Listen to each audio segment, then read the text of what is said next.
Construction నుంచి last వీడియోలో మనము సీల్ బ్యాండ్ గురించి చెప్పుకున్నాము. 3 అడుగుల్లో మనం ఏదైతే సీల్ బ్యాండ్ వేసామో ఇది సీల్ బ్యాండ్ వేసాము.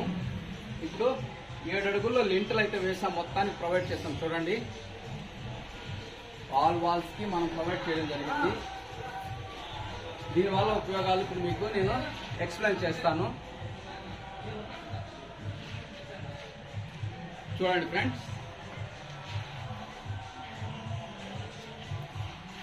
మనం ఇప్పుడు ఈ విధంగా 7 అడుగుల్లో లింటల్ బీమ్ వేయడం వల్ల మన లింటల్ పైన ఏదైతే మనం బ్రిక్ వర్క్ చేస్తున్నామో దాని యొక్క భర్తీ, ఆ యొక్క బరువు అనేది ఈ లింటల్ బీమ్ ద్వారా కాలమ్స్కి షేర్ చేయబడుతుంది.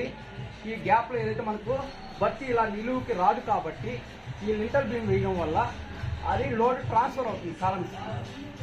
లోడ్కి ఎప్పుడైతే కాలమ్స్కి ట్రాన్స్ఫర్ అవుతుందో మనకు ఈ జాయింట్స్ దగ్గర క్రాక్స్ అనేది రావు. ఈ క్రాక్స్ అనేది మనకు రాకుండా ఉంటాయి. ఇక్కడ కానీ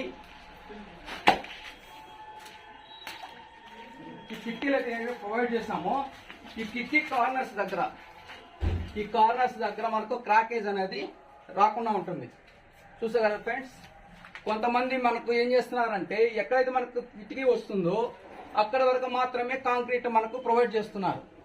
అలా చేయడం వల్ల కాంక్రీట్ యొక్క లోడ్ బేరింగ్ కెపాసిటీ వేరుగా ఉంటుంది, బ్రిక్ వర్క్ యొక్క లోడ్ బేరింగ్ కెపాసిటీ వేరుగా ఉంటుంది.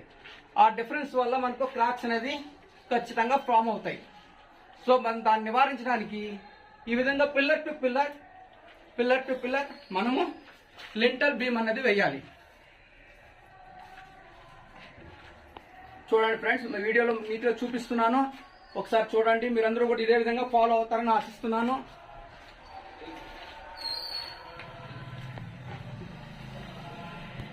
ఏం చేస్తారంటే పిల్లర్స్ డైరెక్ట్ 9 feet హైట్ కి కట్టేస్తున్నారు, పిల్లర్ టు పిల్లర్ మాత్రం వేస్తున్నారు.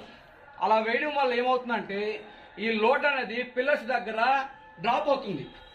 ఇలా డ్రాప్ అయినప్పుడు ఈ పిల్లర్ కార్నర్స్ లో మనకు క్రాకేజ్ అనేది ఏర్పడుతుంది. సో మనకు కంపల్సరీ పిల్లర్ లోపలికి ఇన్సర్ట్ చేయాలి. లింటల్ బీమ్ అన్నది ఖచ్చితంగా పిల్లర్ లోపలికి మనము ఇన్సర్ట్ చేసినట్టయితేనే లోడ్ అనేది ఈక్వల్ గా ట్రాన్స్ఫర్ అవుతుంది. దానివల్ల క్రాకేజ్ రాకుండా బిల్డింగ్ లైఫ్ అనేది పెరుగుతుంది. సో చూసారు కదా ఫ్రెండ్స్, ఈ వీడియో మీకు నచ్చినట్లయితే షేర్ చేయండి, లైక్ చేయండి, 10 మందికి ఉపయోగపడే విధంగా షేర్ చేయండి. Thank you friends.